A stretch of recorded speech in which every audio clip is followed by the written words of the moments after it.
Millionaire invited his ex-wife as a joke, but she showed up looking like a goddess. Everyone was in shock. The richest man in the room just realized he'd made a fatal mistake. His ex-wife, the woman he'd crushed, humiliated, and thrown away like garbage, just entered his engagement party. But this wasn't the broken woman from his nightmares. This was a goddess in emerald and red who commanded attention like oxygen. His guests were already gravitating toward her. His perfect evening was crumbling. And she hadn't even spoken yet. Before we get deep into the story, please let me know in the comment where you're watching from. Hit subscribe if you're hooked in and ready to enjoy this story, because tomorrow I have another beautiful story to share with you and I don't want you to miss it for anything. Now, let's get into the story.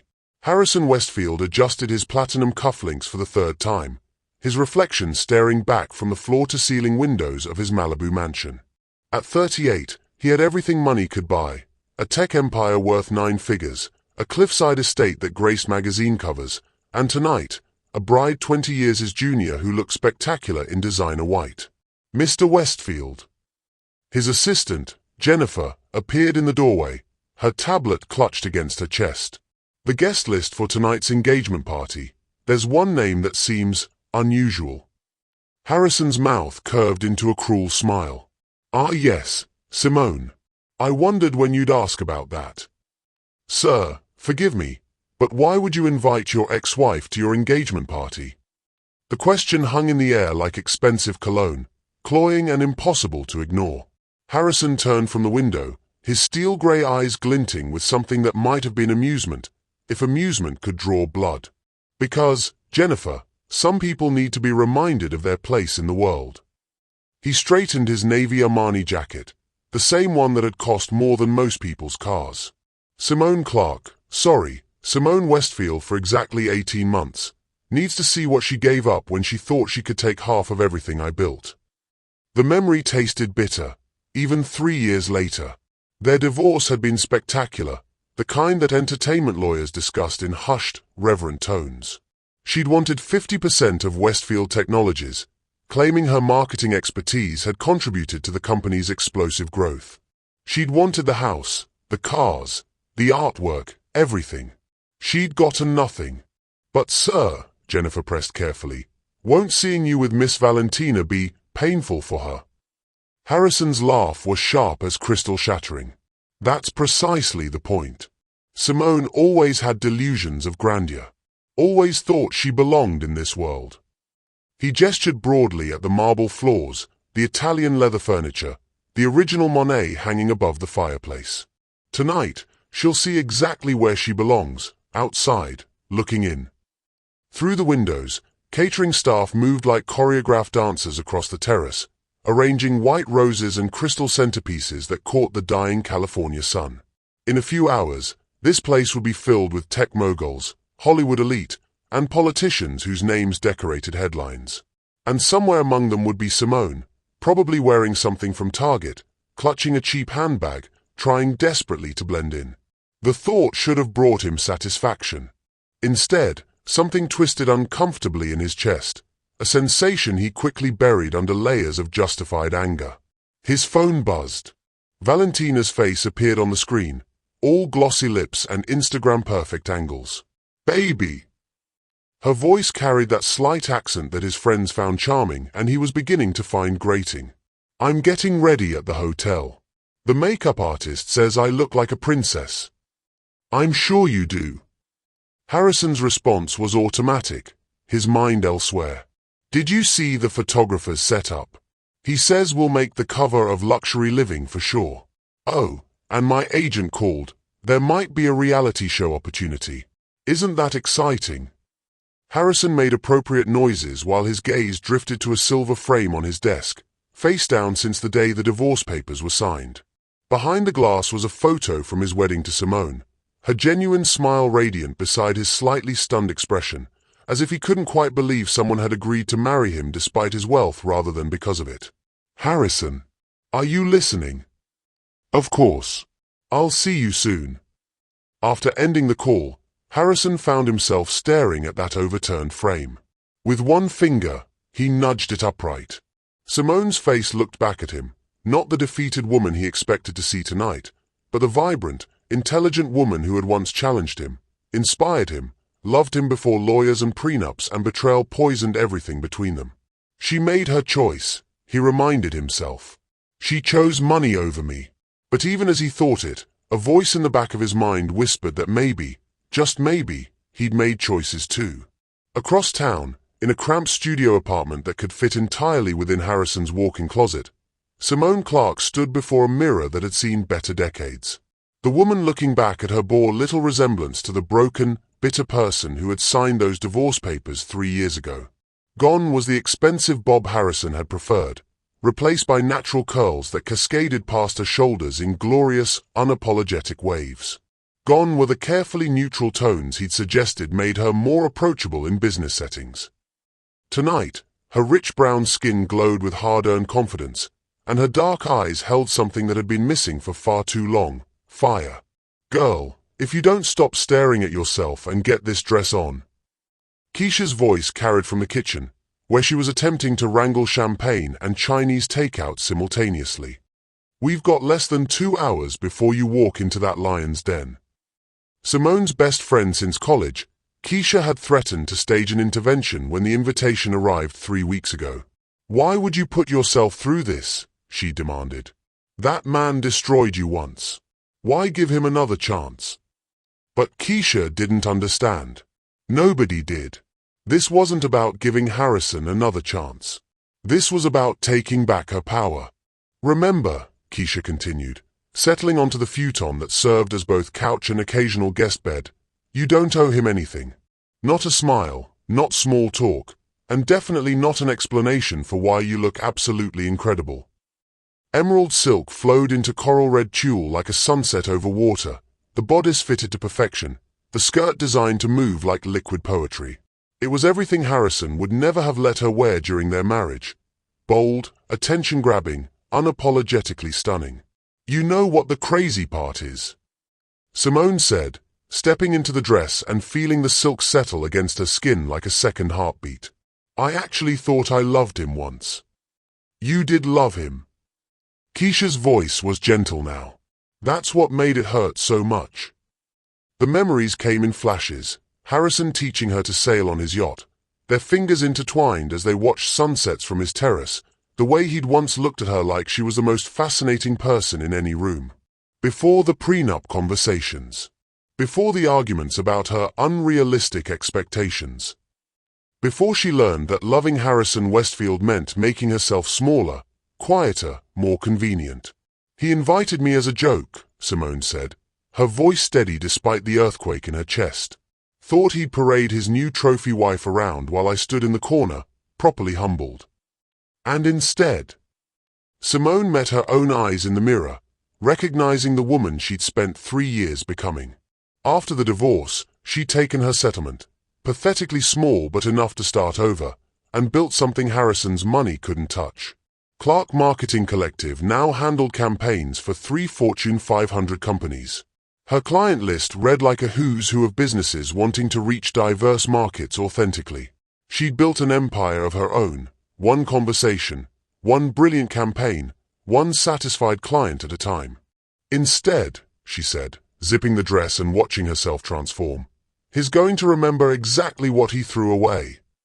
Her phone buzzed with a text from her driver, another small luxury she'd earned through 18-hour days and relentless determination. 5 minutes out. Keisha appeared behind her, holding a jewelry box. "From your grandmother." Simone nodded, accepting the pearls that had belonged to her mother's mother, a woman who'd raised 8 children during the Depression and lived to see her granddaughter graduate summa cum laude from Stanford. These pearls had witnessed 3 generations of Clark women facing impossible odds and emerging victorious. "She would have loved seeing you like this," Keisha whispered. "She did see me like this." Simone fastened the pearls, feeling their weight settle against her collarbone like a blessing. "She saw it long before I did." The intercom buzzed. Showtime. As they descended to the waiting car, a sleek black sedan that Simone had specifically chosen because it whispered rather than shouted wealth, Keisha grabbed her hand. "Whatever happens tonight, remember who you are. Not who he made you feel like. Who you actually are." Simone squeezed back, her wedding ring finger now adorned with a vintage emerald that caught streetlights like captured starfire. A woman who builds empires. A woman who deserves better than settling for a man's leftovers. A woman who's about to remind everyone exactly what they're looking at. As the car pulled into traffic, heading toward the address that had once been home and was now just another battlefield, Simone felt something she hadn't experienced in years, anticipation instead of dread. Harrison thought he was playing chess, moving pieces around his board for his own amusement. He was about to learn he'd been playing checkers all along. What do you think shaped Simone's transformation the most? Her grandmother's wisdom, her business success, or something deeper? Let me know your thoughts in the comments below. The Westfield estate had been transformed into something from a fairy tale, if fairy tales were written by interior designers with unlimited budgets. Strings of Edison bulbs created constellations against the darkening sky, while white roses cascaded from every surface like expensive snow. The Pacific Ocean provided a soundtrack of gentle waves, and the air carried hints of jasmine and the kind of success that money could buy. Harrison stood at the center of it all, one arm around Valentina's impossibly tiny waist, the other raising a champagne flute filled with Dom Perignon that cost more per bottle than most people's rent. He was the picture of masculine achievement, steel gray hair perfectly styled, navy Armani jacket tailored to perfection, smile bright enough to power the estate's extensive lighting. "Ladies and gentlemen," he began, his voice carrying easily across the terrace where California's elite had gathered like beautiful, predatory birds. "Thank you for joining Valentina and me on this perfect evening." Valentina beamed beside him, her platinum hair swept into an elaborate updo that showcased diamond earrings the size of grapes. Her white dress, a creation that had required 3 fittings and cost more than a luxury car, hugged every curve that personal trainers and careful cosmetic work had sculpted. She looked exactly like what she was, a masterpiece of modern beauty, designed to be admired and envied in equal measure. "When I met this incredible woman," Harrison continued, his fingers tightening almost imperceptibly on her waist, "I knew she was everything I'd been searching for. Beautiful, charming, and wise enough to appreciate the finer things in life." Polite laughter rippled through the crowd. Near the infinity pool, tech moguls clinked glasses with entertainment executives. A famous actress whose Oscar gleamed from her Malibu home's mantel chatted with a senator whose voting record could be bought for the right price. This was Harrison's world, carefully curated, meticulously controlled, and absolutely pristine. "Valentina has brought light into my life," he said, the words flowing as smoothly as the champagne. "She's shown me what it means to be with someone who truly appreciates." "Harrison." The voice cut through his speech like a blade through silk. Low, melodious, unmistakably familiar. Conversations died mid-sentence as heads turned toward the terrace entrance, where a figure stood silhouetted against the warm glow of the mansion's interior lights. Harrison's champagne glass paused halfway to his lips. The words he'd been about to speak, something about appreciation and loyalty and the perfect partnership, dissolved on his tongue like sugar in rain. Simone Clark stepped into the light. The first thing that hit him was the dress. Emerald green flowed into vibrant red like liquid sunset, the silk catching every light as she moved with a kind of confidence that couldn't be bought, borrowed, or taught. The gown hugged her curves with mathematical precision before flowing into a skirt that moved like poetry in motion. But it wasn't just the dress. Her hair, freed from the conservative styles he'd always preferred, cascaded in natural waves that caught the evening breeze. Her skin seemed to glow from within, and her dark eyes held something that made his chest tighten with recognition. The same intelligence and fire that had first drawn him to her, now refined and focused like a laser. She looked magnificent.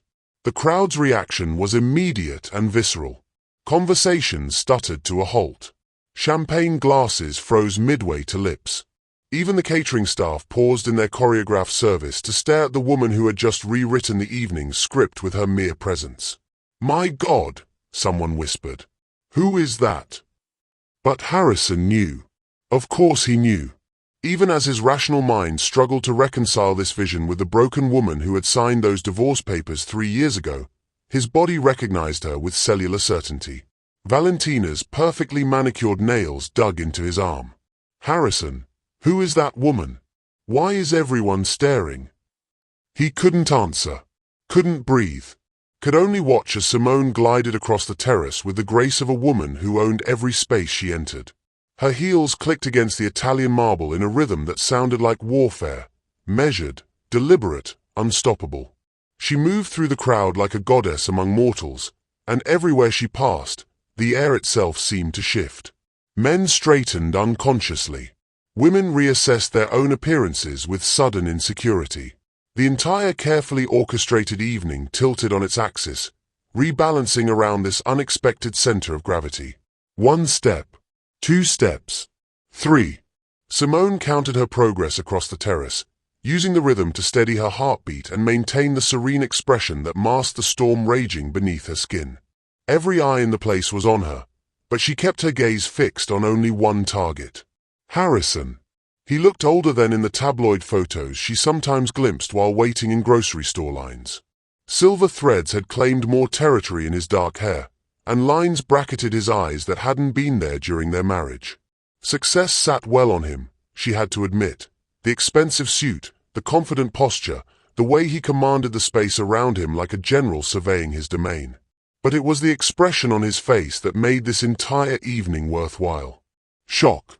Pure, unfiltered shock, painted across features that had been schooled to perfection for decades.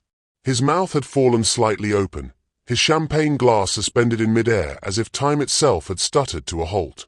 This was a man who negotiated billion-dollar deals without blinking, who had once stared down a room full of venture capitalists and emerged victorious. And a woman in an evening gown had reduced him to a statue. Good. Simone. The voice belonged to Patricia Worthington, wife of a pharmaceutical magnate and one of the few people present who had known her during the marriage. Simone Westfield. Clark, Simone corrected gently, extending a hand adorned with rings that caught the light like captured stars. Simone Clark. It's lovely to see you again, Patricia. The older woman's eyes widened as she took in the transformation. During the marriage, Simone had been quietly elegant, carefully neutral, designed to complement rather than command. The woman before her now was something else entirely, a force of nature wearing silk and pearls. You look. Patricia struggled for words. Absolutely stunning. I hardly recognized you. Thank you. That's very kind.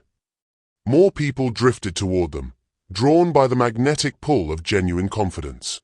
Simone found herself surrounded by curious faces, fielding questions about her business, her gown, her life since the divorce. She answered with grace and wit, her laughter genuine and infectious. Through it all, she remained aware of Harrison's presence like a distant thunderstorm, all potential energy and electrical charge, waiting to break. Ms. Clark, a voice said behind her, and she turned to find James Morrison, CEO of Morrison Digital and one of Harrison's closest business associates. I have to say, I've been following your work with Clark Marketing Collective. Brilliant campaign you did for Sunrise Electronics. Increased their market share by what? 30%. 37% in the target demographic, she replied smoothly. Though the real success was shifting brand perception. They went from being seen as generic to innovative in just 8 months. Remarkable. You know, we've been looking for a marketing partner for our new sustainable tech line. Perhaps we could schedule a meeting. Around them, she could sense the shift in the crowd's energy. These weren't people offering charity to Harrison's pathetic ex-wife. These were serious business professionals recognizing another serious business professional. The kind of recognition that Harrison's money couldn't buy and his influence couldn't manufacture. I'd be delighted to discuss it, she said, accepting James's business card. Though I should mention, my firm has a waiting list. We only take on projects that align with our values. The subtle power play wasn't lost on anyone within earshot. She wasn't just successful. She was successful enough to be selective. In this crowd, that was the ultimate currency. Simone. The voice was rough, barely controlled. She turned slowly, taking her time, letting the moment stretch until it nearly snapped. Harrison stood 3 feet away, his fiancée clinging to his arm like a life preserver. Up close, she could see the muscle jumping in his jaw, the way his free hand had clenched into a fist at his side. But it was his eyes that told the real story. Confusion, anger, and something else. Something that looked almost like recognition. Harrison. Her voice was honey over steel. Congratulations on your engagement. Your home looks lovely. The formal politeness was a masterclass in subtle warfare. She'd reduced their entire history, marriage, love, betrayal, destruction, to the kind of pleasantries exchanged between distant acquaintances. You. He swallowed hard, and she watched his Adam's apple bob with the effort. You look different, she supplied helpfully. Yes, I imagine I do. It's amazing what 3 years of freedom can accomplish. Valentina made a small sound that might have been distress. This close, Simone could see that the younger woman was beautiful in the way that money could create. Everything perfect, everything purchased, everything designed to please the male gaze. She looked exactly like the type of woman Harrison would choose for his second act. Young enough to be grateful, beautiful enough to be envied, and safe enough to never challenge him.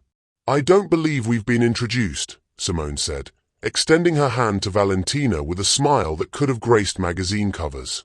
I'm Simone Clark, Harrison's first wife. The gasps around them were audible.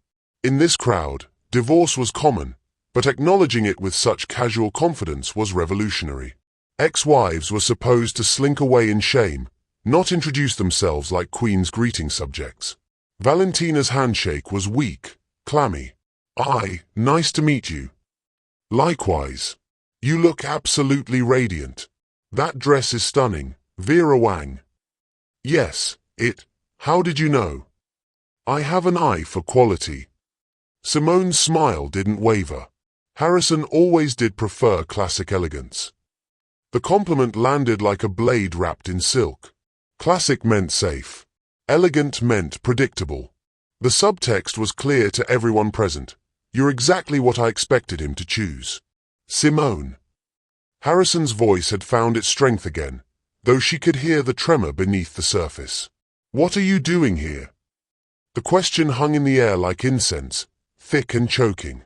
Around them, the party had essentially stopped. Even the catering staff had slowed their movements, straining to catch every word of what was clearly the evening's main entertainment. Simone tilted her head, letting her natural curls catch the light. You invited me, remember? Though I must admit, I was surprised to receive the invitation. I thought perhaps it was a mistake. It was, he stopped himself, probably remembering they had an audience. A gesture of goodwill, she finished smoothly. How thoughtful. I've been so buried in work lately, I rarely get out anymore.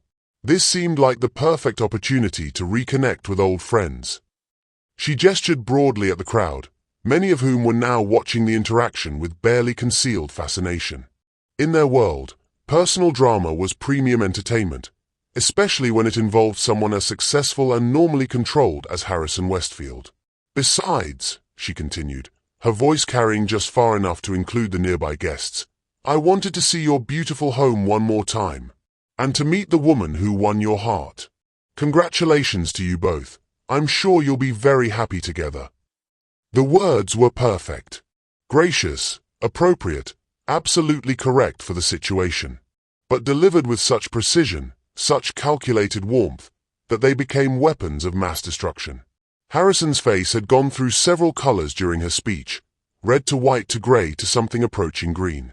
His champagne glass was shaking now, the Dom Perignon creating tiny waves that caught the light like liquid gold. Thank you, Valentina managed, though her voice was barely above a whisper. That's very gracious of you. Not at all. I believe in supporting love, wherever it blooms. Simone's smile could have powered the electrical grid. Though I should probably let you get back to your guests. I'm sure there are toasts to be made, hands to be shaken. She started to turn away, then paused as if struck by an afterthought. Oh, and Harrison, if you need any marketing support for the wedding, I'd be happy to recommend someone.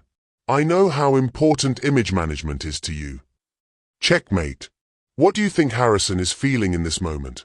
More shock at Simone's transformation, or anger at being outmaneuvered in front of his guests? Share your thoughts in the comments. The champagne glass slipped from Harrison's fingers. The sound of crystal shattering against Italian marble cut through the evening air like a gunshot. Dom Perignon spread across the terrace in a golden puddle that reflected the string lights above, and for a moment, the only sound was the Pacific Ocean's indifferent whisper against the cliffs below. Every eye in the place fixed on the broken glass, then traveled upward to Harrison's face. The master of the universe, the man who had just been celebrating his perfect life with his perfect fiancée, stood frozen in a tableau of shock that would fuel Malibu gossip for months.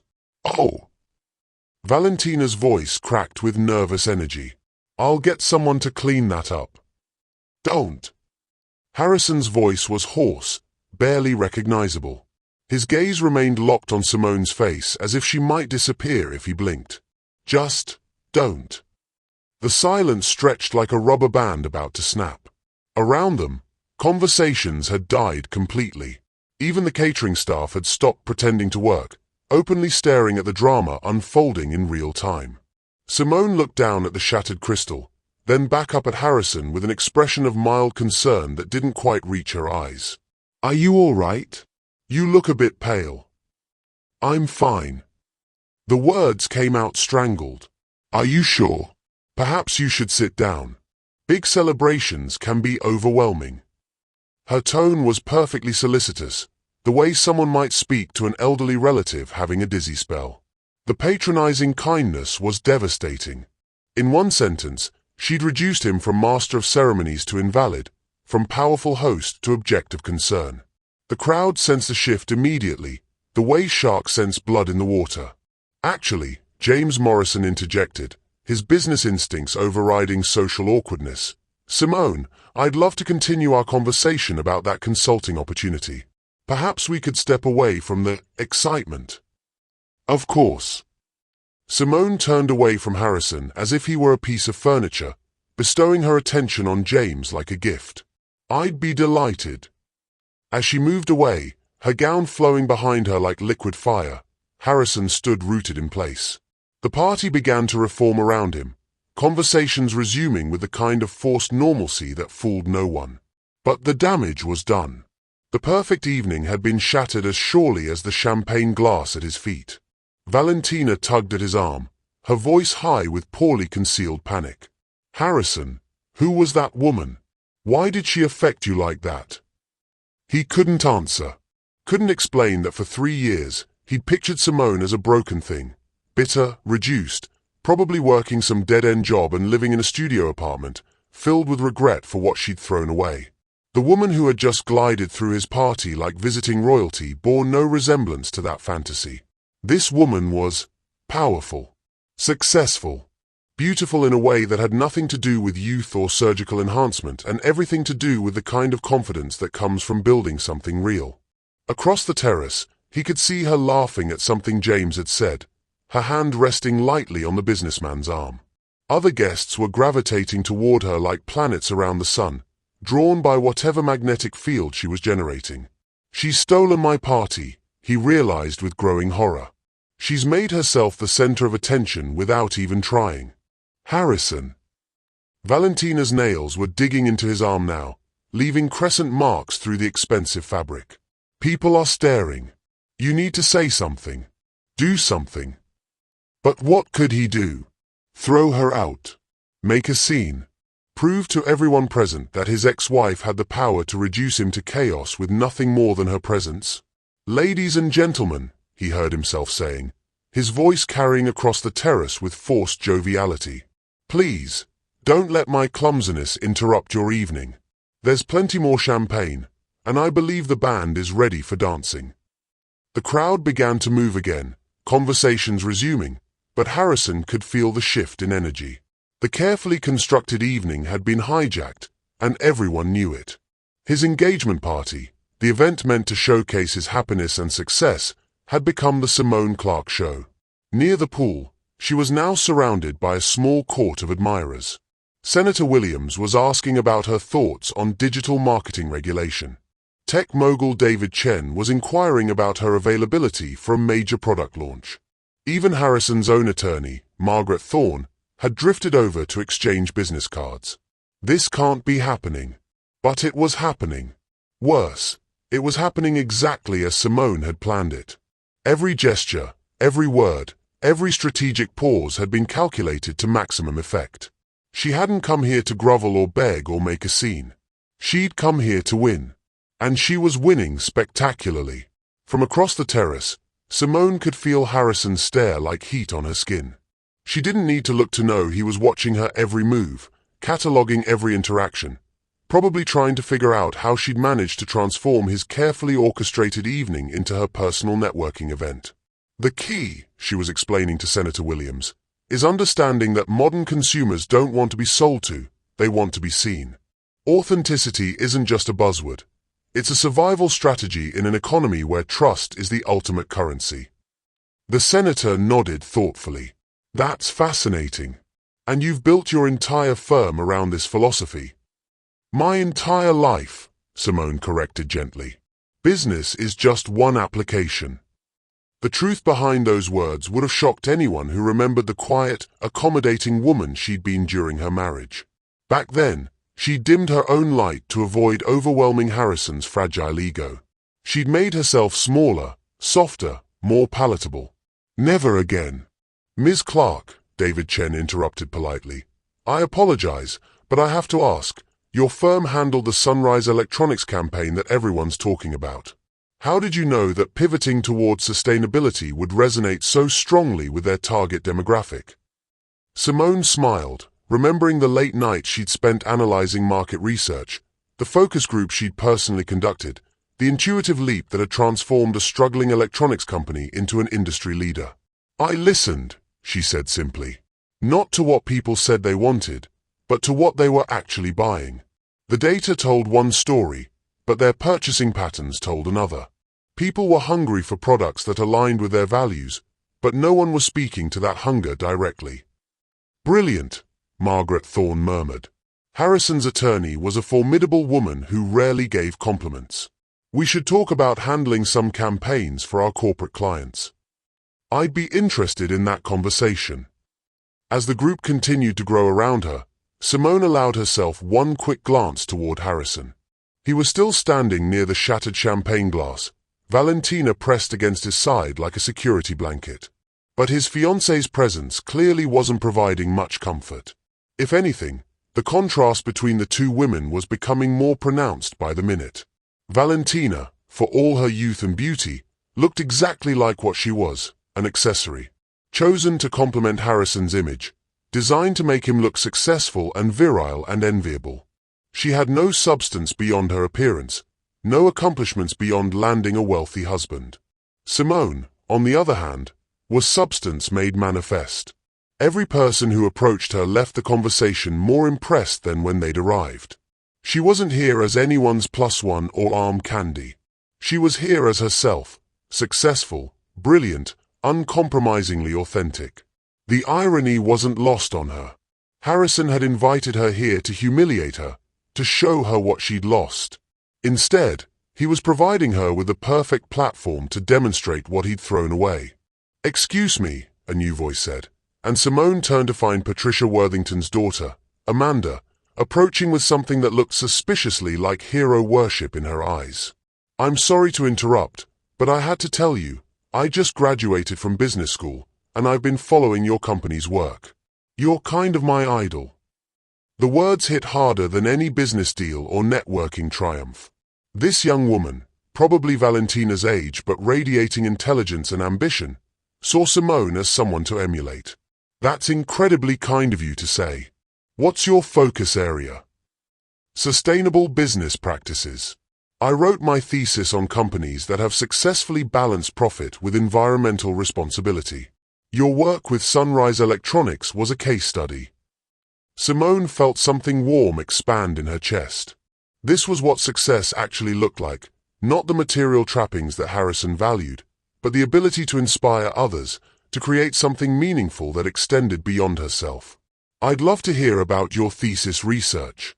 Are you planning to pursue consulting work? As they talked, Simone became aware that the conversation was attracting even more attention. Young professionals were drifting over, drawn by the rare opportunity to network with someone who'd built something real from nothing. Harrison's guest list, she realized, was full of people who would benefit from her expertise. She was essentially conducting a masterclass in business development at her ex-husband's engagement party. The sheer audacity of it should have embarrassed her. Instead, it felt like vindication. "Ladies and gentlemen," a voice announced over the sound system, "if I could have your attention for a moment." Harrison was standing near the band, a fresh champagne glass in his hand and a smile that looked carved from wood across his face. The crowd turned toward him expectantly, conversations dying as they waited for what was presumably going to be an engagement toast. "I want to thank you all for being here tonight to celebrate this new chapter in my life," he began, his voice carrying across the terrace with practiced ease. "Valentina and I are incredibly grateful for your presence and your friendship." Valentina beamed beside him, clearly relieved that the evening was getting back on track. She looked like a woman who had never faced a challenge more serious than choosing between designer handbags. "When I think about the future," Harrison continued, his gaze finding Simone in the crowd, "I'm reminded of how important it is to surround yourself with people who share your values.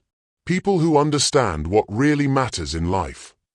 The words were clearly aimed at her, a not-so-subtle reminder that she'd been judged and found wanting. That she'd chosen money over love, ambition over loyalty. But Simone just smiled and raised her own glass in a small salute, as if he'd just complimented her business acumen. "To Valentina," Harrison said, lifting his champagne, "who brings joy and beauty into every room she enters." How original, Simone thought, remembering similar toasts from their own wedding. Harrison had always been better at grand gestures than genuine emotion. "To love," the crowd chorused, raising their glasses. Simone drank, but her mind was already moving ahead to her exit strategy. She'd accomplished everything she'd come here to do, and more. Harrison's perfect evening lay in ruins around him, his composure shattered like the champagne glass still glittering on the marble. She'd reminded everyone present exactly who she was and what she was capable of. Most importantly, she'd reminded herself. As the toasts concluded and the band began to play, Simone made her way toward the exit with the same deliberate grace that had marked her entrance. But she wasn't running away this time. She was making her choice to leave, on her own terms, in her own time. Behind her, she could feel Harrison stare like a weight between her shoulder blades. But she didn't look back. Queens didn't need to check if their subjects were watching. They always were. The silence that followed Simone's departure was deafening. Harrison stood frozen near the band, his champagne glass trembling in his grip as he watched the terrace doors close behind the woman who had just demolished his perfectly orchestrated evening. Around him, his guests resumed their conversations, but the energy had fundamentally shifted. Where there had been celebration, now there was speculation. Where there had been admiration for his success, now there were sideways glances and barely concealed whispers. "Well," Senator Williams said to his wife, just loud enough to be overheard, "that was illuminating. Did you see the way she handled herself?" Margaret Thorne murmured to David Chen, "Absolute class. I heard she turned down 3 major contracts last month because they didn't align with her values." "Smart woman," Chen replied. "Takes courage to walk away from money when you have principles." The words hit Harrison like physical blows. Courage to walk away from money. Principles. These were his colleagues, his peers, and they were talking about his ex-wife with a respect they'd never shown Valentina. "Harrison." Valentina's voice was small, uncertain. Should we do the cake cutting now? Get everyone's attention back on us." He looked down at her, really looked, and felt something cold settle in his stomach. In the harsh light of comparison with Simone, Valentina seemed diminished. Not just young, juvenile. Not just beautiful, artificial. Standing next to the confident, accomplished woman who had just left, his fiancée looked like exactly what she was, a pretty distraction from the emptiness in his life. "Harrison, you're scaring me. Say something." "She destroyed everything," he whispered, more to himself than to her. "Who?" "Your ex-wife. But she was perfectly polite. She congratulated us and left. How did she destroy anything?"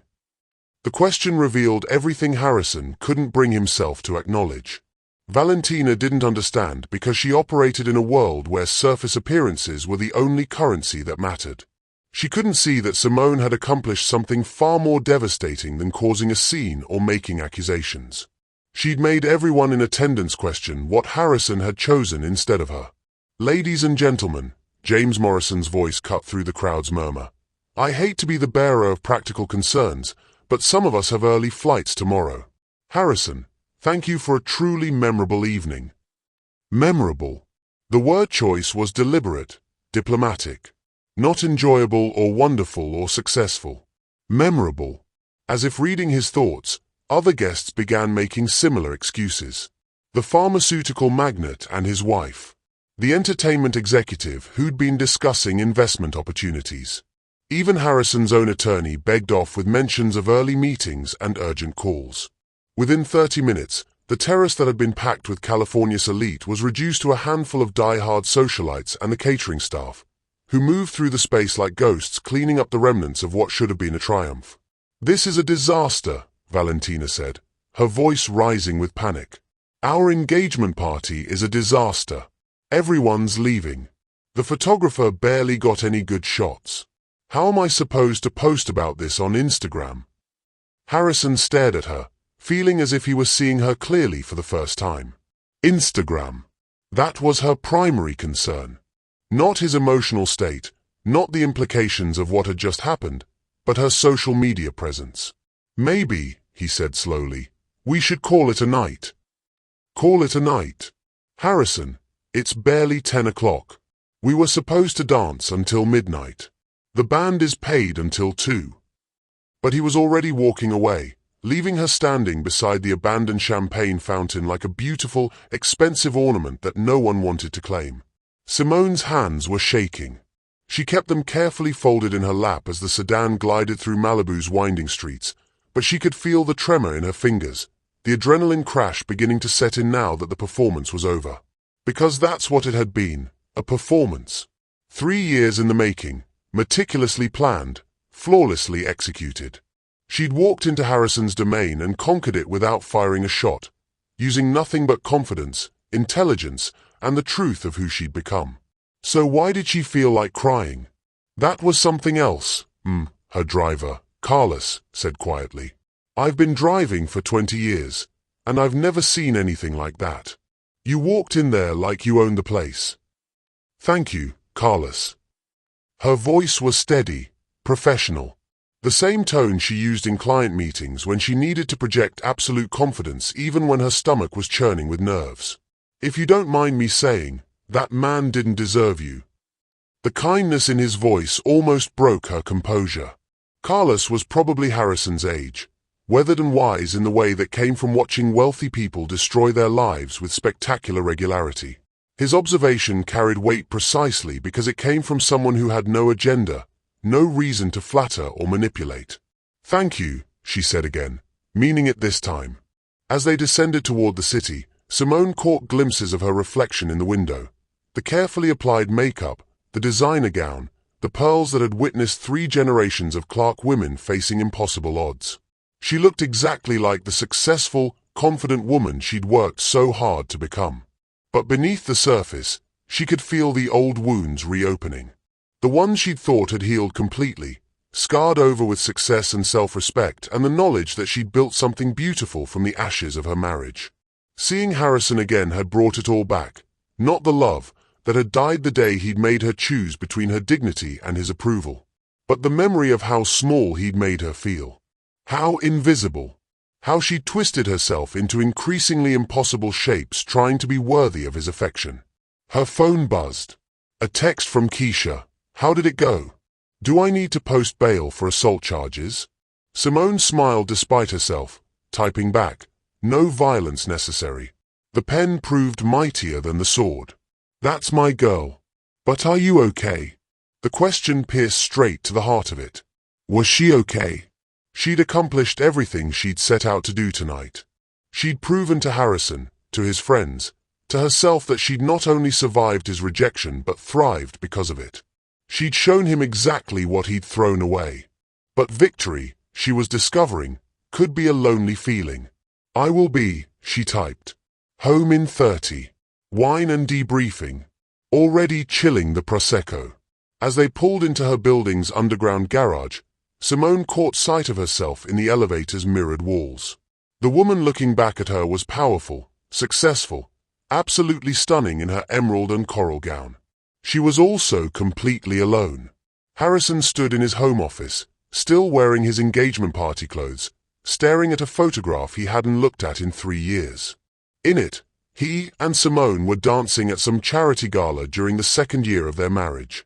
She was laughing at something he'd whispered in her ear, her face radiant with genuine joy, and he was looking at her like she was the most fascinating person in the room. Which she had been. The memory hit him with unexpected force.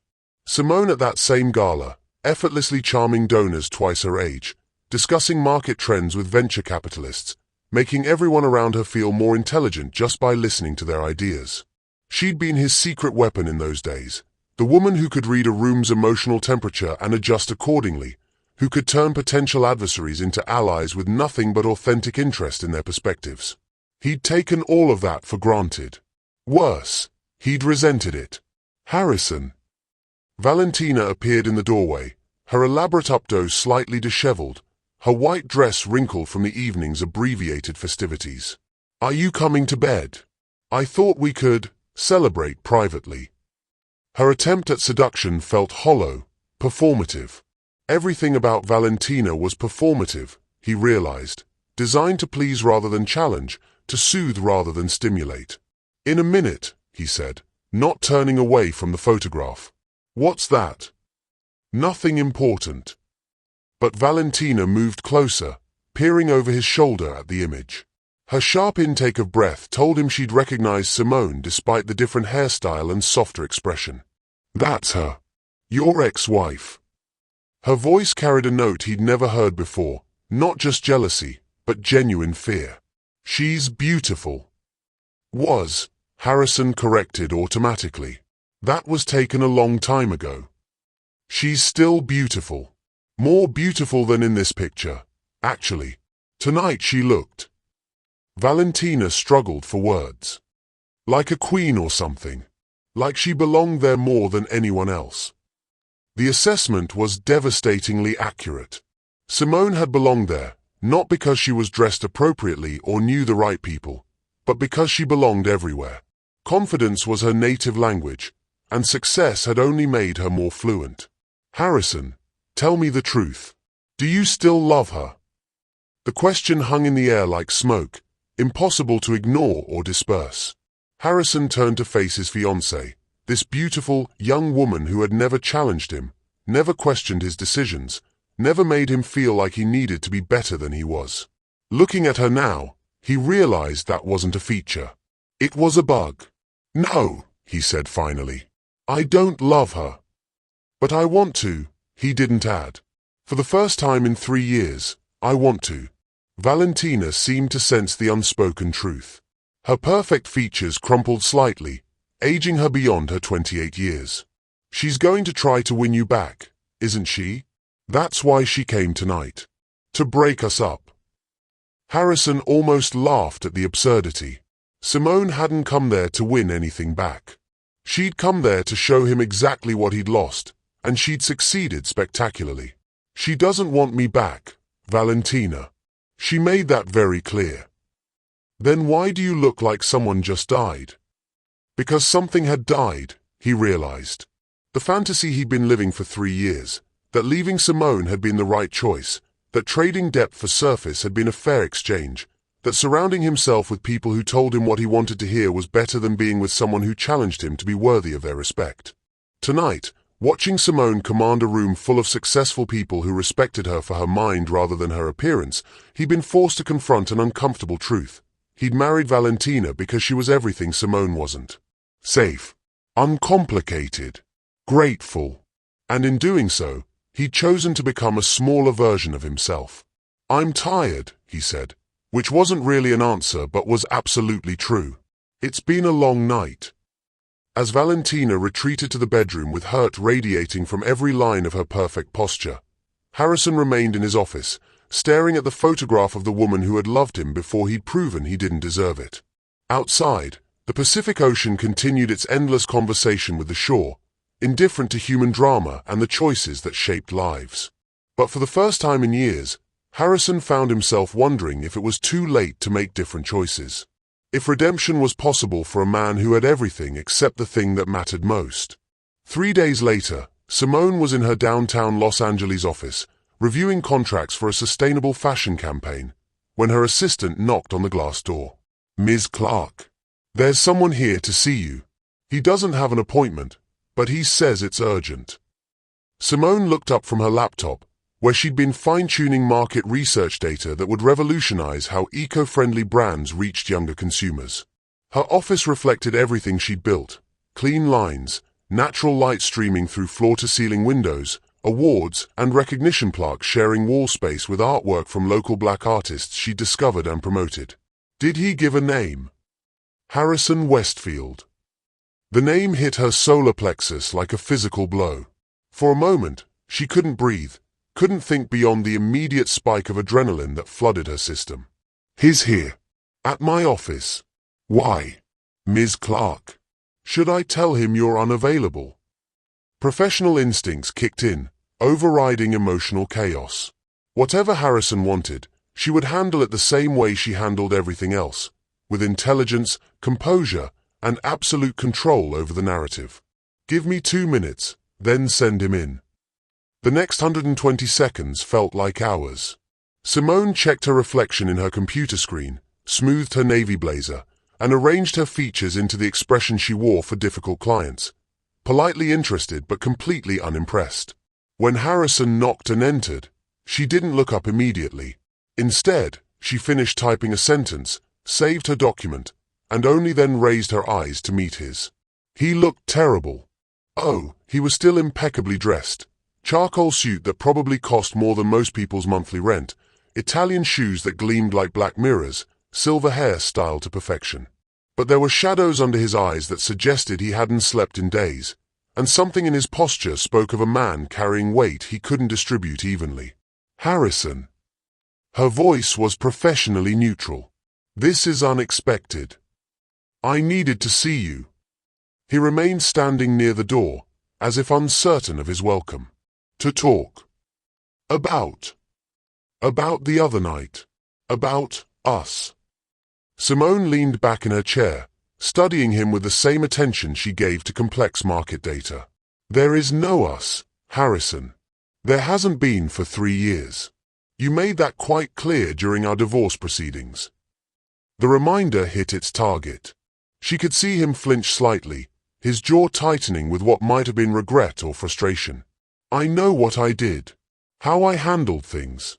But seeing you the other night made you realize what you threw away." She stood, moving around her desk to maintain physical distance while psychologically claiming the power position in the room. "I'm not interested in your realizations, Harrison. I'm busy building something that matters." "I can see that." His gaze traveled around her office, taking in the evidence of her success. "This is impressive. Really impressive. I always knew you were brilliant, but this. But you never thought I could do it without you." The words came out sharper than she'd intended, revealing more emotion than she wanted to show. "That's not true. Isn't it?" She moved to the window, looking out at the city skyline rather than at him. "You fought me on every attempt to expand my role in your company. You questioned my judgment, overruled my recommendations, made me feel like my ideas were cute hobbies rather than genuine contributions. I was protecting you. You were protecting yourself." She turned back to face him, and the fury in her dark eyes made him take a step backward. "You were terrified that if I succeeded independently, you'd have to acknowledge that I was your equal. Maybe your superior." The accusation hung between them like a blade. Harrison opened his mouth to deny it, then closed it again, apparently recognizing the futility of arguing with the truth. "You're right," he said finally. "I was scared. Scared of losing control, scared of being overshadowed, scared of admitting that the best thing in my life had nothing to do with my money or my company." The admission should have felt like victory. Instead, it just made Simone tired. 3 years too late, Harrison. Is it? He moved closer, and she could smell his cologne, the same expensive scent he'd worn during their marriage, the one that used to make her feel safe and desired. Because the woman I saw the other night, the woman standing in my office right now, she's everything I fell in love with, just more so. Stronger, more confident, more herself than she ever got to be when she was trying to fit into my life. Despite herself, Simone felt something flutter in her chest.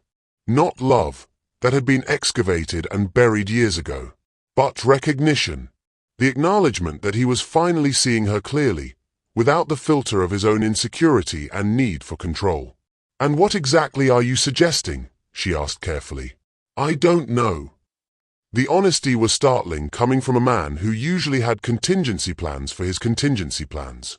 "I just know that watching you walk away the other night felt like losing you all over again. And I can't do that twice." "What about Valentina?" Harrison's expression shifted, guilt and regret warring across his features. "Valentina is. She's not you. She's everything I thought I wanted after our divorce.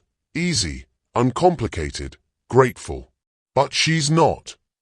Not your equal. Not even close." The cruelty of his assessment made Simone wince, despite her feelings about the younger woman. "She loves you. She loves what I represent. The lifestyle, the status, the security. She doesn't even know who I really am. And you think I do? I think you're the only person who ever has." Do you think Simone should give Harrison a second chance? Or is some damage too deep to repair? What would you do in her situation? Share your thoughts below. The question hung in the air between them, loaded with 3 years of pain and growth and fundamental change. Simone looked at this man who had once been her husband, her partner, her greatest disappointment, and tried to reconcile him with the broken person standing in her office. Outside, Los Angeles hummed with afternoon energy, traffic and ambition and dreams being built and shattered in equal measure. Inside her sanctuary of success, two people who had loved each other and destroyed each other stood on opposite sides of a chasm that might be too wide to bridge. But for the first time in 3 years, they were both looking at the same view. "You need to leave." Simone's words cut through the tension in her office like a scalpel, precise and final. But even as she spoke them, she could feel the tremor in her voice, the hairline crack in her perfectly constructed armor. Harrison didn't move. "Simone, please. Just give me 5 minutes to." 5 minutes. The laugh that escaped her was sharp, bitter. "You had 18 months of marriage and 3 years since to figure out what you wanted to say to me. Now you show up here, in my space, and think 5 minutes will fix everything." She moved back behind her desk, using the solid mahogany as both shield and symbol. This was her domain, her success made manifest in awards and contracts, and the view of a city she'd conquered one brilliant campaign at a time. "You don't get to do this, Harrison. You don't get to waltz back into my life just because seeing me succeed reminded you of what you threw away. That's not what this is." His voice carried a desperate edge she'd never heard before, not even during their worst fights. "This isn't about your success or my regret. This is about the fact that I haven't been able to think about anything else since you walked into that party." "Your engagement party," she reminded him coldly. "To another woman. Who, last I checked, you're supposed to marry in 3 months." The reminder hit him like a physical blow. Harrison sank into the chair across from her desk without invitation, his head falling into his hands. "I know. God, I know how this looks. How I look. You look like a man who's finally realizing the grass wasn't greener on the other side." Simone remained standing, every line of her body radiating controlled fury. "But that's not my problem anymore. Isn't it?" Harrison raised his eyes to meet hers, and the raw vulnerability in them made her breath catch. Because the woman who spent 3 years building all this, he gestured around her office. The woman who walked into my party looking like she could buy and sell everyone there. That woman didn't do it in spite of what happened between us. She did it because of it. The accusation hung in the air like smoke, impossible to ignore. Because he was right, and they both knew it. Every success, every milestone, Every moment of triumph had been fueled at least partially by the need to prove him wrong. To prove she was worth more than he'd valued her. "So what?" she snapped. "You want credit for my accomplishments? You want to take responsibility for pushing me to become who I was always capable of being? I want to take responsibility for nearly destroying the most extraordinary woman I've ever known." The words were quiet, simple, devastatingly sincere. Simone felt her carefully constructed defenses waver, just for a moment, before she reinforced them with steel. "Pretty words, Harrison. But words are all you ever had. Pretty speeches, grand gestures, elaborate promises. What you never had was follow-through." She moved to the window again, needing distance, needing air. Below them, Los Angeles sprawled in all directions. A city built on dreams and reinvention, where people came to become the versions of themselves they'd always meant to be. "Do you remember," Harrison said quietly, "the night before our wedding?" The question stopped her cold. Of course she remembered. It was seared into her memory like a brand. "We were in your apartment," he continued. "That tiny place in Venice Beach with the broken air conditioning and the neighbors who played music too loud. You were having second thoughts." "Don't," she thought desperately.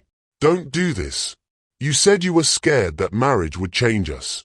That I would want you to become someone different, someone more suitable for my world." She had said that.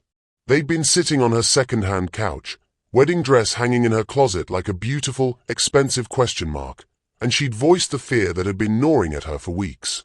"And I promised you," Harrison's voice was barely above a whisper, "that I loved you exactly as you were, that I would never ask you to change. But you did." The words tore out of her throat like shards of glass. "You asked me to change everything. My clothes, my hair, my opinions, my dreams. You wanted a wife who would complement your life, not complicate it. I was wrong. You were terrified." She turned back to face him, years of suppressed anger finally finding their voice. "Terrified that if I shined too brightly, people would start wondering what you brought to the table besides money." Harrison flinched as if she'd slapped him. "You think I don't know that? You think I haven't spent every day of the last 3 years knowing exactly how badly I failed you? Failed us? Then why are you here?" The question exploded out of her with volcanic force.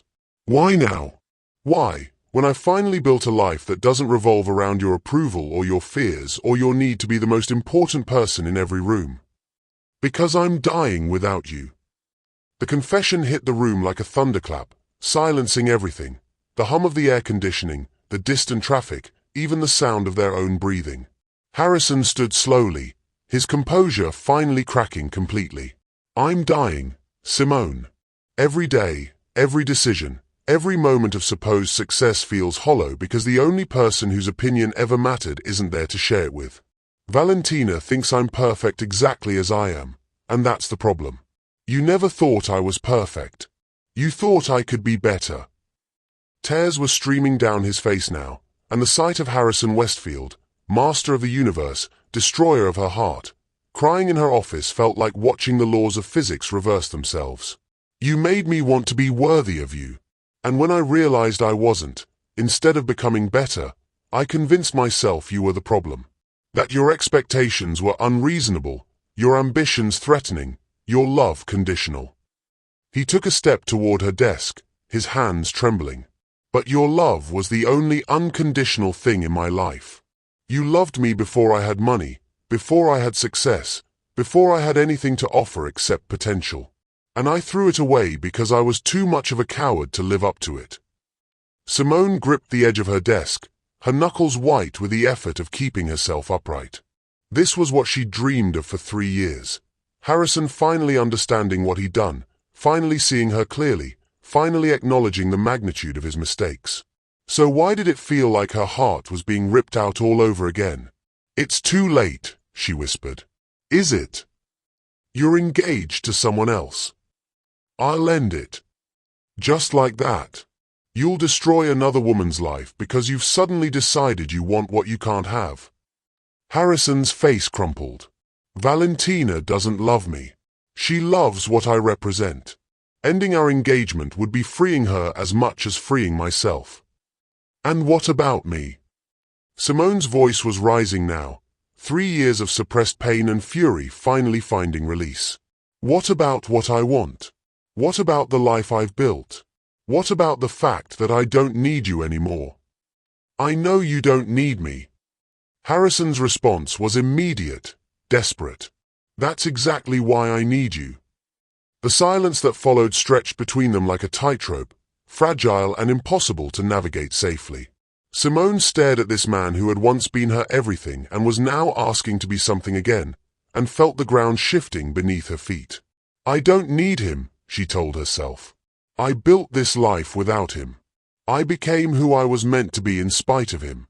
But even as she thought it, she could feel the treacherous flutter of possibility in her chest. The part of her that had never stopped loving him, despite everything. The part that remembered what they'd been like together before fear and insecurity poisoned everything between them. Simone. Harrison's voice was hoarse, broken. I know I have no right to ask this.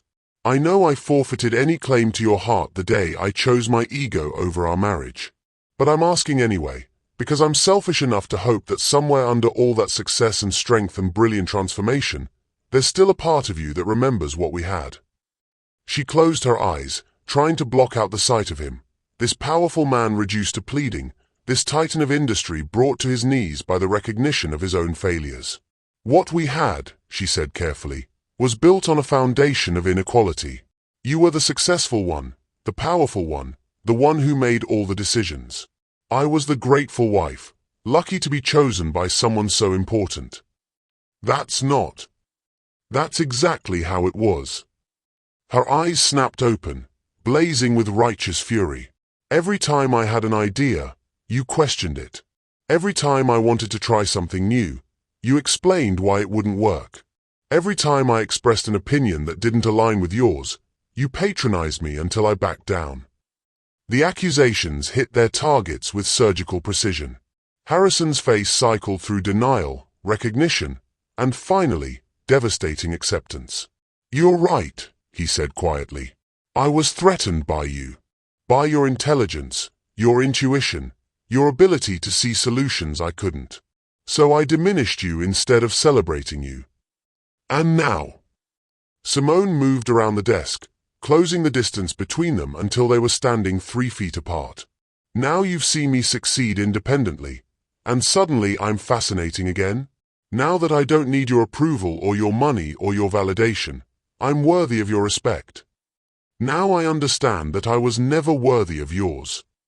The admission stopped her cold. This wasn't the Harrison she remembered, the man who never admitted fault, never acknowledged weakness, never allowed himself to be vulnerable in front of anyone.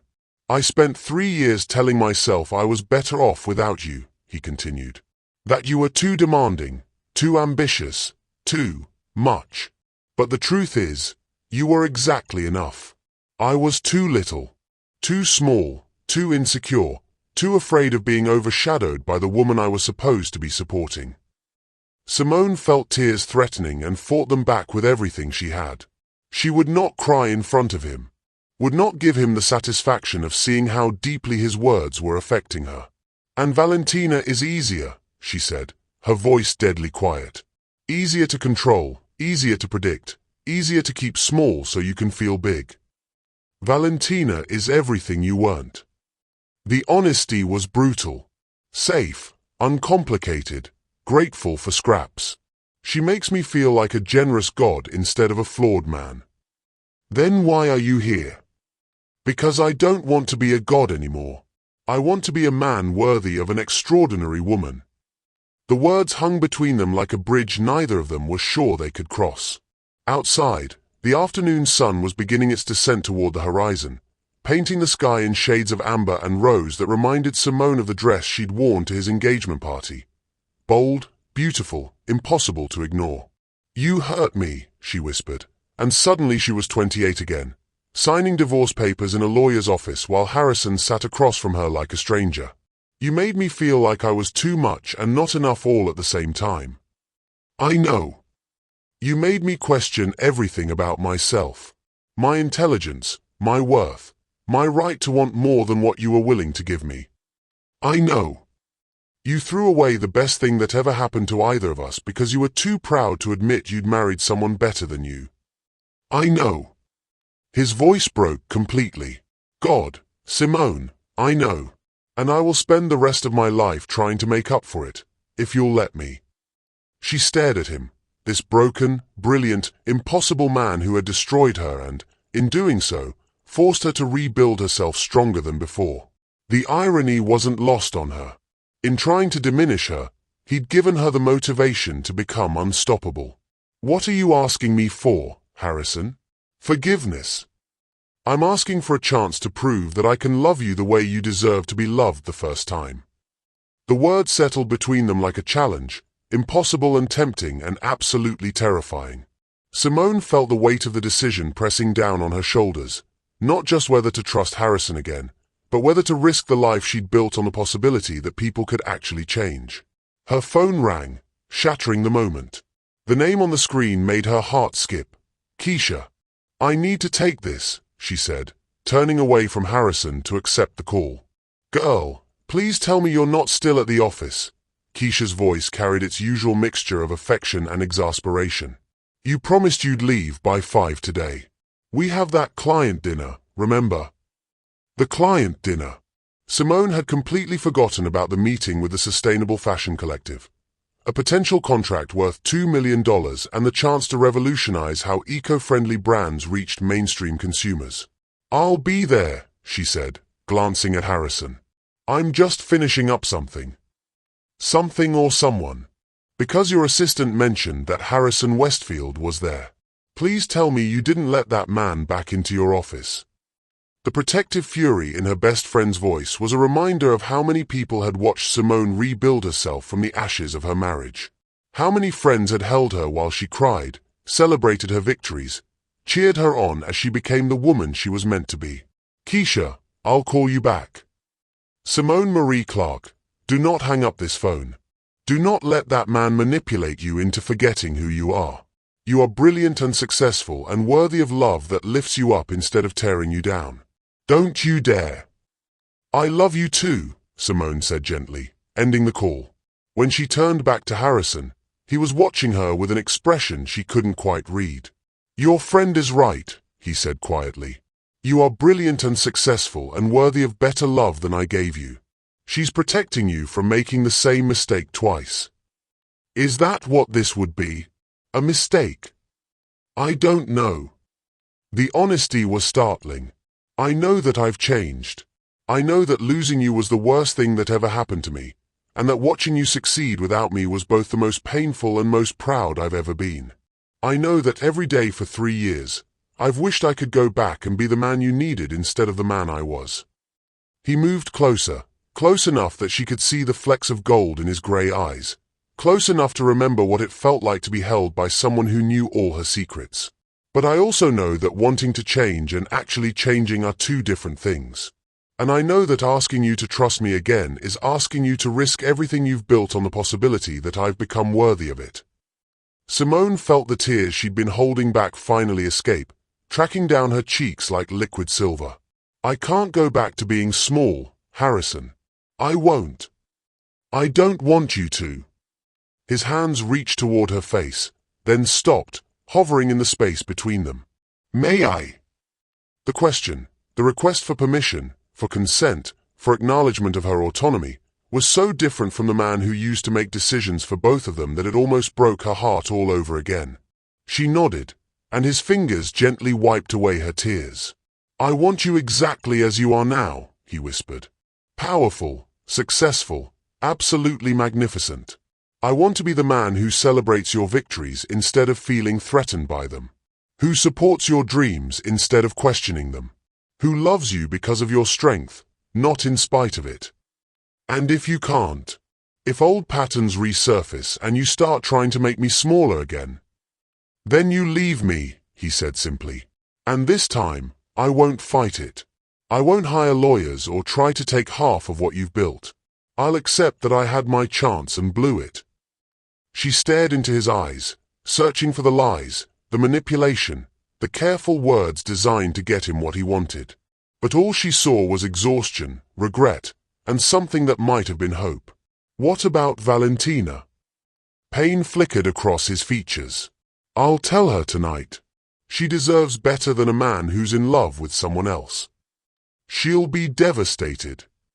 She'll be free to find someone who can love her completely. Someone who doesn't see her as a consolation prize. The cruelty of his assessment made Simone wince, but she couldn't argue with its accuracy. Valentina deserved a love that chose her first, not a man settling for safety because he was too afraid to fight for what he actually wanted. I need time, she said finally. To think. To figure out if this is healing or just reopening old wounds. How much time? I don't know. Maybe weeks. Maybe months. Maybe forever. Harrison nodded, accepting the uncertainty with a grace she'd never seen from him before. I'll wait. However long it takes, I'll wait. And if I decide the answer is no, then I'll respect that decision and try to find a way to be happy that you're happy, even if it's not with me. What do you think? Has Harrison truly changed, or is this just another manipulation? Can some betrayals ever really be forgiven? I'd love to hear your perspective in the comments. As he moved toward the door, Simone felt the weight of the decision settling around her like a physical presence. Outside, Los Angeles hummed with the energy of millions of people making choices that would shape their lives. Some wise, some foolish, all irreversible once made. Harrison. He turned back, hope flickering in his eyes like candlelight. If I do this, she said slowly, if I give us another chance, it won't be the same as before. I'm not the same as before. I know. I won't give up my business, my independence, my life to fit into yours. I wouldn't ask you to. And I won't pretend to be smaller than I am to make you feel bigger. I don't want you to. She nodded slowly, processing the magnitude of what they were both considering.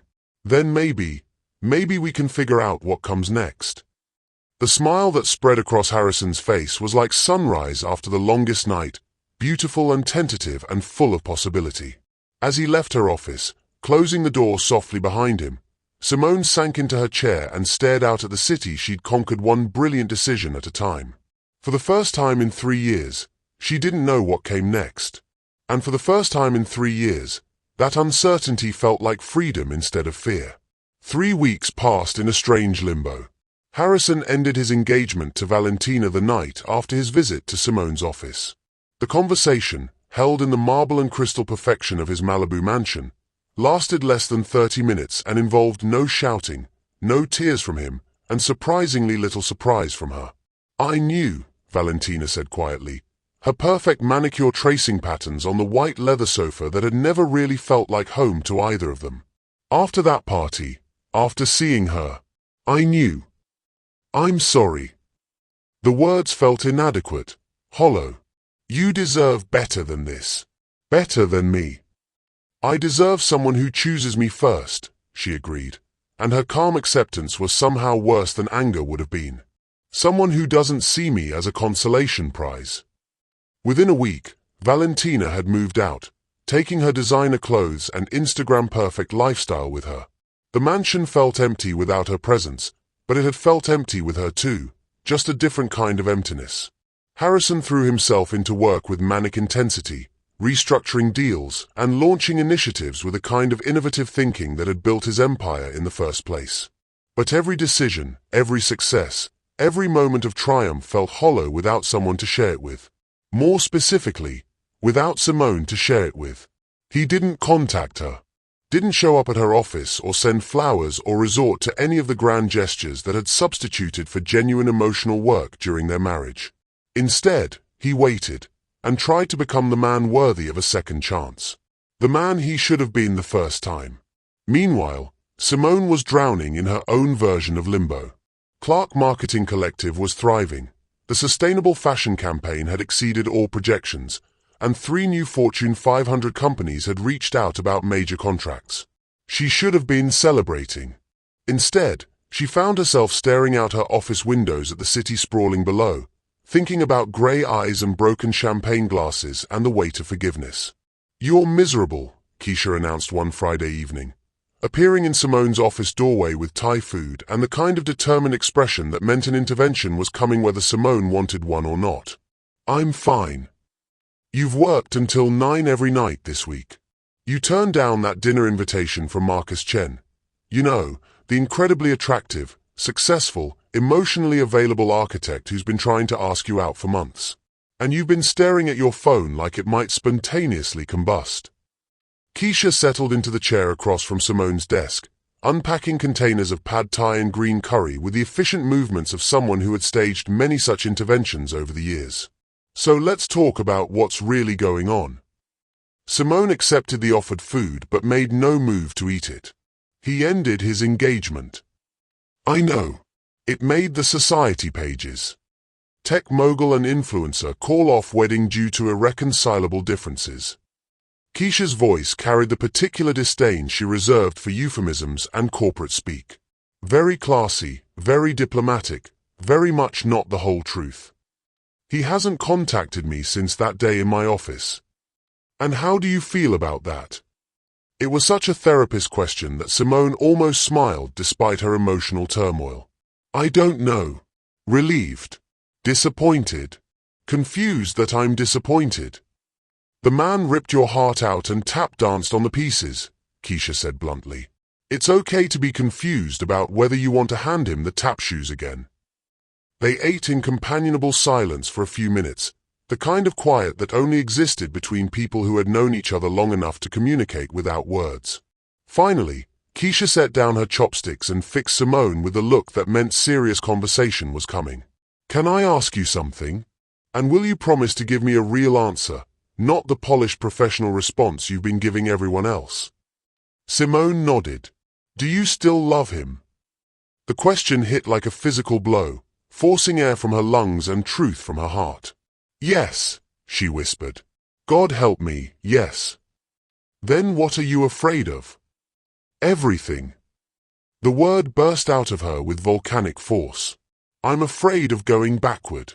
I'm afraid of becoming small again. I'm afraid of losing myself in his orbit the way I did before." She stood abruptly, moving to the window to stare out at the city lights beginning to twinkle in the gathering dusk. "But I'm also afraid of letting fear make my decisions for me. I'm afraid of being so determined to protect myself that I miss the chance for something real." "And what does your gut tell you? Not your brain, not your trauma, not your very justified trust issues. Your gut." Simone pressed her forehead against the cool glass, feeling the vibration of the city's endless energy through her skin.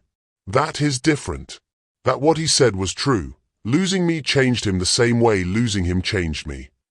"Then maybe," Keisha said gently, "it's time to find out if two people can grow enough to make something beautiful from the ashes of something broken." The next morning, Simone arrived at her office to find a single envelope on her desk. Her name was written on the front in Harrison's precise handwriting, but there was no return address, no company logo, nothing to indicate how it had gotten there. Inside was a single sheet of paper and a smaller envelope marked "Open only if you're ready." The letter was brief. "Simone, I know you asked for time, and I'm respecting that. But I also know that words are cheap, and I've spent too many years relying on them instead of actions. If you're willing, there's something I'd like to show you. Something that might matter more than anything I could say. The address is below. Saturday at 2 p.m., if you choose to come. No pressure. No expectations. Just a truth I think you need to see. H." The address was in East LA, in a neighborhood that definitely didn't contain any properties Harrison owned. Simone stared at the paper for a long time, trying to decode what kind of gesture this might be. Grand gestures, she reminded herself. He was always good at grand gestures. It's the daily work of love he struggled with. But something about the simplicity of the letter, the lack of flourish or manipulation, made her curious despite herself. And Saturday afternoon found her driving through neighborhoods she rarely visited, following GPS directions to an address that turned out to be a community center. The building was modest but well maintained, with colorful murals covering the exterior walls and the sound of children's laughter echoing from somewhere inside. Simone parked and sat in her car for several minutes, trying to figure out what Harrison could possibly want to show her here. She was about to leave when she saw him emerge from the building's side entrance, carrying what looked like art supplies and wearing jeans and a t-shirt instead of his usual expensive suits. He looked younger, less polished, more like the man she'd fallen in love with before success had hardened him into something colder. He spotted her car and walked over, his expression carefully neutral. "You came." "I'm curious," she said, rolling down her window. "What is this place?" "The East Side Community Center. They run after-school programs, job training, financial literacy classes, things like that." "And you're here because—" Instead of answering, Harrison gestured toward the building. "Would you like to see?" Against her better judgment, Simone got out of the car and followed him through the center's front doors. The interior was bright and bustling, with teenagers working on computers in one room, adults practicing English conversation in another, and the sound of a youth basketball game echoing from the gymnasium. "Mr. H." A voice called out, and Simone turned to see a girl who couldn't have been more than 10 rushing toward them. "Did you bring the good markers today? The ones that don't run out of ink?"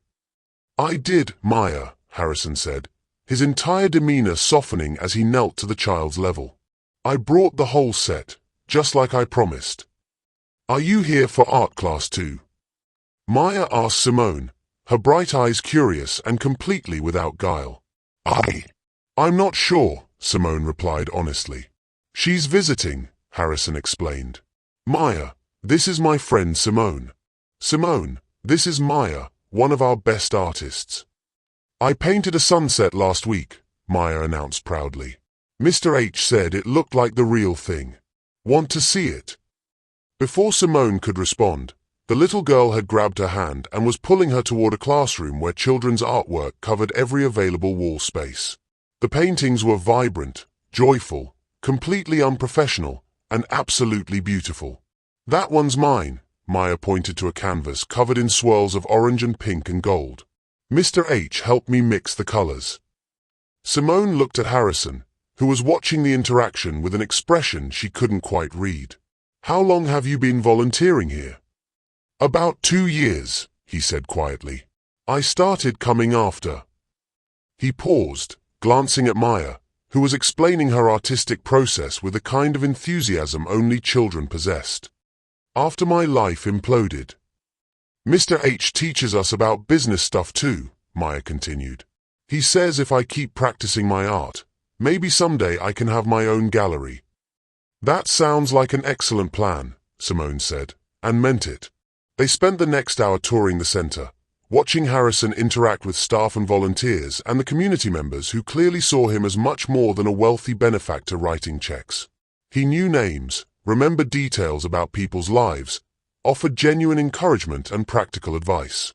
This wasn't the Harrison she remembered, the man who saw charity as a tax write-off and community involvement as a photo opportunity.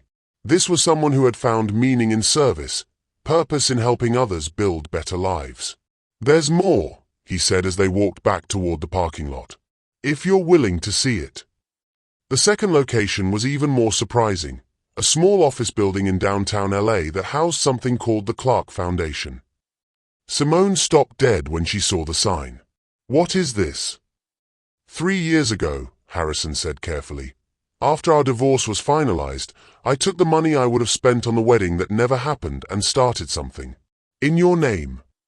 Her hands were shaking as she followed him through doors marked with her family name. Inside, the walls were covered with photographs of students receiving scholarships, families moving into affordable housing, small businesses receiving startup loans. The foundation focuses on supporting women and minorities starting their own businesses, Harrison explained as they walked past offices where young people worked on laptops and older adults attended financial planning seminars. "We've funded over 200 startups in the last 3 years. The success rate is about 80%. Simone stared at a wall of thank you letters from entrepreneurs who had built something meaningful with the foundation's support. Her throat felt tight, her chest constricted with emotions she couldn't name. "Why?" she managed to ask. Because you were right. About everything. About me being threatened by your success. About me trying to make you smaller so I could feel bigger. About me wasting the gift of loving someone extraordinary because I was too insecure to celebrate her properly. He led her to an office at the end of the hall, opening the door to reveal a space that was clearly his, but unlike any office she'd ever seen him occupy. No marble, no expensive art, no symbols of wealth and power. Just a simple desk, comfortable chairs, and more photographs of people whose lives had been changed by the foundation's work. I couldn't give you the support you deserved when we were married, he said quietly, but I could make sure other women didn't face the same barriers. Other dreamers didn't have to choose between love and ambition. Simone sank into one of the chairs, overwhelmed. You've been doing this for 3 years. Without telling me. It wasn't about you knowing. It was about me becoming someone worthy of having known you. The words hit her like a physical blow. This wasn't a grand gesture designed to win her back. It was evidence of fundamental change, of a man who had looked at his failures and chosen to build something better from them. The community center. I started volunteering there about 6 months after the foundation launched. Turns out, writing checks is easy. Actually showing up, listening to people, learning from them, that's harder. More valuable. She thought about Maya's bright smile, the way the staff at the center had greeted Harrison not with deference but with genuine affection. The teenagers who had called him Mr. H and clearly saw him as someone they could trust. You've changed, she said simply. I had to. The man I was destroyed the best thing in his life.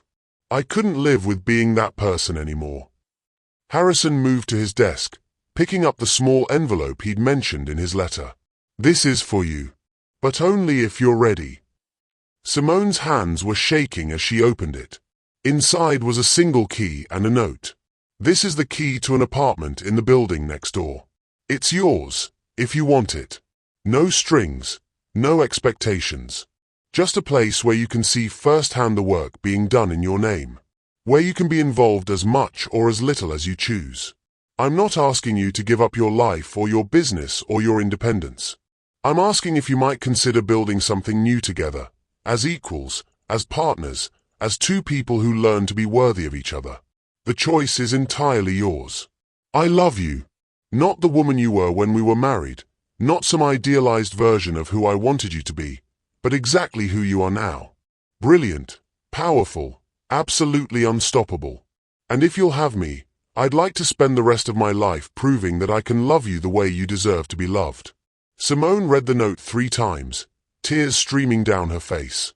Around them, the foundation hummed with the quiet energy of people working to make the world better, one entrepreneur and one dream at a time. You named it after me, she whispered. You taught me that success without purpose is just expensive emptiness.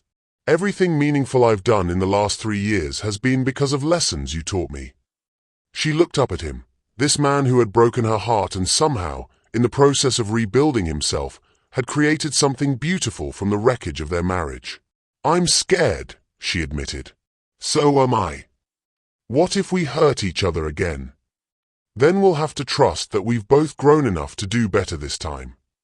Simone stood slowly, the key feeling impossibly heavy in her palm. Outside the windows, Los Angeles sprawled in all directions, a city of dreamers and builders, of people who came seeking second chances and the possibility of reinvention. I want to see the apartment, she said finally. The smile that spread across Harrison's face was like sunrise after the longest night. 6 months later, Simone stood in the conference room of the Clark Foundation, watching Harrison facilitate a meeting between 3 startup founders and a panel of potential mentors. The transformation was complete. Gone was the man who needed to be the smartest person in every room, replaced by someone who asked questions instead of giving answers, who listened more than he spoke. Clark Marketing Collective had formed a partnership with the foundation, providing pro bono marketing support to the businesses they funded. It was a natural fit. Simone's expertise in reaching diverse markets combined with Harrison's understanding of business fundamentals and access to capital. They worked well together, she discovered. Better than they ever had during their marriage, because they came to the partnership as equals now, each bringing distinct strengths without either trying to diminish the other. "What do you think?" Harrison asked as the meeting concluded and the entrepreneurs filed out, energized and full of plans. "Maya's mother has that food truck idea. Think it's viable?" "Absolutely. Did you see how she lit up talking about her grandmother's recipes? That's not just a business plan, that's passion with a profit margin." They had fallen back into easy conversation, the kind of intellectual partnership that had first drawn them together. But there was something different now, a foundation of respect that had been missing before, an acknowledgement that they were both complete people choosing to build something together rather than incomplete people trying to find wholeness in each other. "Dinner?" Harrison asked as they gathered their papers. "I know this little place in Silver Lake that has amazing Ethiopian food." "Actually," Simone said, checking her phone, "I promised Keisha I'd meet her for drinks. She wants to hear about the non-profit merger proposal." "Rain check then." "Tomorrow. My place. I'll cook." The casual exchange would have been impossible during their marriage, when every plan had to be negotiated and every decision required consultation. Now they moved around each other's lives with a kind of respect that came from knowing they chose to be together rather than needed to be. Simone's apartment in the foundation building had become a sanctuary, a space that was entirely hers but connected to work that mattered to both of them. Some nights Harrison stayed over, some nights he didn't. Some weekends they spent together, others apart. The freedom to choose, moment by moment, felt revolutionary after years of obligation and assumption. As she drove through the city toward her meeting with Keisha, Simone reflected on how different love felt the second time around. Not the desperate, all-consuming passion of their youth, but something steadier, more sustainable. Love built on a foundation of mutual respect and individual strength rather than need and insecurity. Her phone buzzed with a text from Harrison. "Maya's mom wants to name the food truck Simone's Kitchen. Thought you should know before you become the face of Ethiopian street food." She laughed out loud, typing back, "I'm honored. But tell her she's the star of this show." "Already did. See you tomorrow. Love you. Love you too." The words came easily now, without the weight of expectation or the fear of vulnerability that had poisoned them before. They loved each other not because they completed each other, but because they chose each other, daily, consciously, as two whole people building something beautiful together. 1 year after that fateful engagement party, Simone found herself getting ready for another evening event. But this time, she was preparing for the Clark Foundation's annual gala, an event celebrating the entrepreneurs they'd supported and the community they'd built together. She stood before her bedroom mirror, adjusting the same emerald and coral gown that had caused such a sensation at Harrison's engagement party. But everything else had changed. Her reflection showed a woman who had claimed her power not in spite of love, but because of it. Love that lifted her up instead of requiring her to diminish herself. "Ready?" Harrison appeared in the doorway, devastatingly handsome in his tuxedo, but no longer carrying himself like a man who needed to prove his worth through external validation. "Almost." She fastened her grandmother's pearls, feeling the weight of 3 generations of strong women who had faced impossible odds and emerged victorious. "You look incredible," he said, but his appreciation was different now, not possessive or performative, but genuine recognition of her strength and beauty. "Thank you. You clean up pretty well yourself."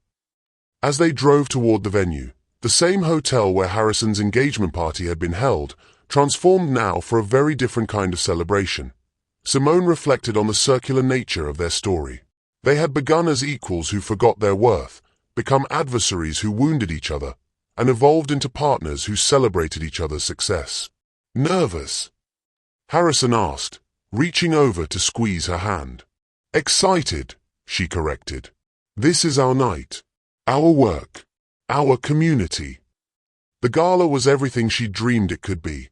A celebration of authentic success, meaningful work, and the power of second chances. Maya was there with her mother, who had indeed opened her food truck and was now planning a brick-and-mortar restaurant. The teenagers from the community center performed spoken word pieces about entrepreneurship and dreams. The entrepreneurs they'd funded over the past year shared stories of growth, challenge, and triumph.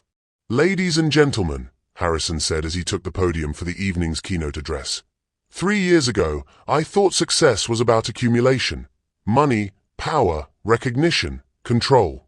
I measured my worth by how much I could acquire and how many people I could impress. His eyes found Simone in the audience, and she felt the familiar flutter of connection that had never really died, just evolved into something deeper. But the most successful people I know, starting with the woman who taught me everything I understand about true leadership, they measure success differently. They ask not how much can I get, but how much can I give? Not how can I win, but how can we all win? The speech continued, but Simone found herself thinking about the journey that had brought them here. The pain, the growth, the slow work of becoming people worthy of the love they'd always felt for each other. Looking back at this incredible journey of transformation and second chances, what do you think was the most important factor in their reconciliation? Harrison's actions proving his change, Simone's strength in maintaining her boundaries, or something else entirely? Share your thoughts in the comments below.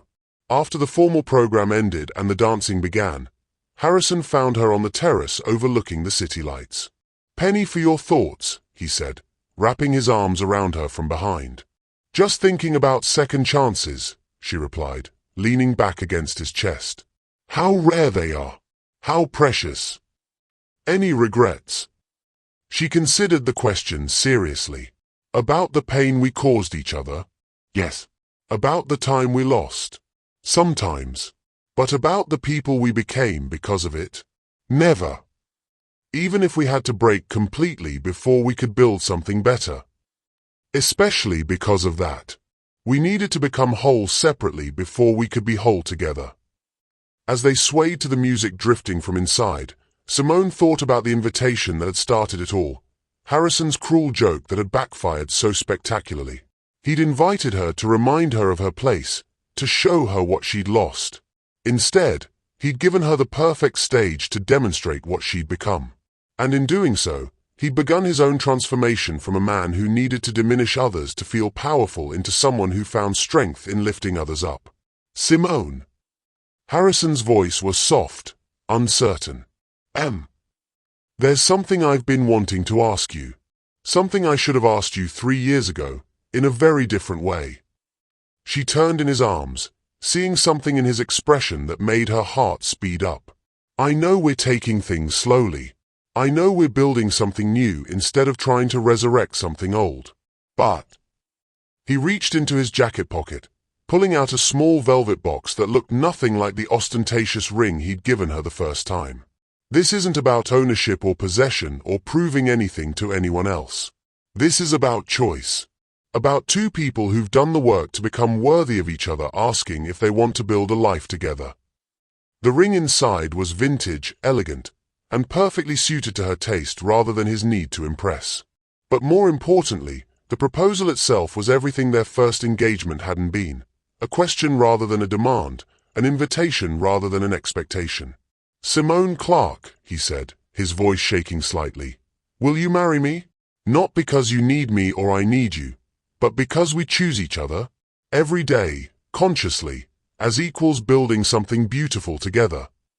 She looked at this man who had destroyed her and rebuilt himself, who had learned to love her strength instead of fearing it, who had proven that people could change if they were willing to do the difficult work of growth. "Yes," she said, and felt the words settle around them like a blessing. "Yes, I will marry you. Again. Better this time." As he slipped the ring onto her finger, the same finger that had once worn his mother's ring like a chain, Simone felt the last pieces of their story clicking into place. They had been young lovers who didn't know how to handle success.